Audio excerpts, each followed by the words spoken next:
Hello everyone, क्या आपको वो ऐड याद है, इसकी साड़ी मेरी साड़ी से सफ़ेद कैसे। उस टाइम पे ये साड़ी का ऐड था। आज ये कंपैरिजन हमारे जीवन के हर पहलू में उतर आया है। इंस्टा पे उसके फॉलोअर्स कितने हैं, मेरे चाहे जितने मर्जी फॉलोअर्स हैं, लेकिन उसके फॉलोअर्स मुझसे ज़्यादा कैसे हैं और मैं उसको क्या करूं जिससे कि मेरे फॉलोअर्स बढ़ जाए। हर चीज़ में हमारा यह कंपैरिजन, उसका ये काम मुझसे बेहतर कैसे, वो मुझसे ज़्यादा स्किल्ड। हर बच्चे से, बचपन से हमने पेरेंट्स ने शुरू कर दिया अपने बच्चों को दूसरे बच्चे से बेहतर बनाने की होड़, और उसको मैं सब कुछ एक छोटे से उसमें सब कुछ सिखा दूँ। और ये जो हमारी प्रैक्टिस है, ये जो हमारी चाह है, इच्छा है, ये हमारा उस बच्चे में आत्मविश्वास बढ़ाती नहीं है, कम करती है।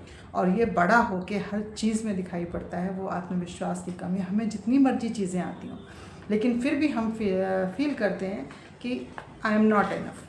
या सेंटेंस आपने बहुत सारी चीज़ों में सुना होगा, आजकल सेल्फ़ लव सिखाते हैं, और सेल्फ़ लव का सबसे बड़ा क्या उसमें ये आता है कि आई एम नॉट इनफ, मैं खुद के लिए काफ़ी नहीं हूँ। और जबकि हम ये भूल जाते हैं कि हम सब उस क्रिएटर की संतान हैं जो सिर्फ मास्टरपीस बनाता है। तो वी ऑल आर यूनिक। आपके जैसा कोई भी नहीं, ट्रस्ट मी, आपके जैसा कोई भी नहीं। किसी की फिंगर टिप्स सेम नहीं है। सब हमारे आधार कार्ड पे आप देखो, हर एक के फिंगर्स के, सोचो आप इतने सारे लोग हैं, आप किसी के हाथ की रेखाएं सेम नहीं हैं। तो हम लोग सब अपने में यूनिक हैं। अपनी हम यूनिकनेस को कैसे हमें मेंटेन करना है, कैसे हमें दूसरे के जैसा बनने ही क्यों है। जैसे ही हम दूसरे के जैसा बनेंगे हमारी यूनिकनेस ख़त्म हो जाएगी।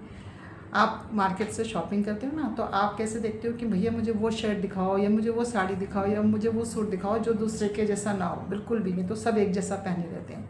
और लेकिन जब कुछ हमें करने की बारी आती है, किसी स्किल की बारी आती है, किसी टैलेंट की बारी आती है, पैसे की बारी आती है, घर में अपने रिश्तों की बारी आती है, हस्बैंड वाइफ बच्चे, तो हमें लगता है दूसरे के पास मुझसे अच्छा है, उसकी वाइफ मुझसे अच्छी है, उसका हस्बैंड मुझसे अच्छा है, मेरे हस्बैंड से अच्छा है। हर चीज़ में हमारा ये कंपैरिजन है, और ये कंपैरिजन हमें सब कुछ होते हुए भी, हमारी प्लेट भरी हुई है, फिर भी हमें खालीपन का एहसास कराता है, हमें खुश नहीं होने देता।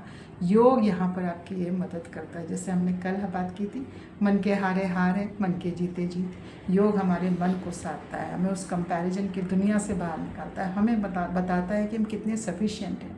भगवान ने बताया ना मुझे कि हमारे अंदर सब कुछ है वो। तो योग की एक सिंपल योग की प्रैक्टिस, ये सब एक माला के मोती हैं। इस जितनी चीज़ें हमने करी हैं ना, आप इसको पूरी सीरीज़ को फिर से जाके देखो तो आप देखोगे कि एक जीवन एक सुंदर सी माला है, और उस माला की ये छोटे छोटे सुंदर मोती हैं। इसको एक एक को पिराते जाओ तो माला अपने आप इतनी खूबसूरत बन जाती है आपकी। तो अपने आत्मविश्वास को बढ़ाने के लिए आपको किसी और दूसरे की ज़रूरत नहीं है। सिर्फ अपने को ये समझना है कि मैं काफ़ी हूँ, जो मैं हूँ बहुत हूँ। मुझे उस स्किल को इम्प्रूव करना है। कैसे इम्प्रूव करना है, उसके लिए लर्निंग्स करनी है, टीचिंग्स करनी है, ध्यान करना है। तो आज के लिए इतना ही संकल्प कि मैं अपनी तुलना किसी से नहीं करूँगी, मैं स्वयं पर विश्वास करूँगी। और जब हम स्वयं पर विश्वास करते हैं, फोकस रखते हैं, तो हमारे लिए कोई भी लक्ष्य असंभव नहीं रहता है। योग शरीर को शांति देता है, ध्यान मन को शांति देता है, और जीवन को आत्मविश्वास देता है। Thank you.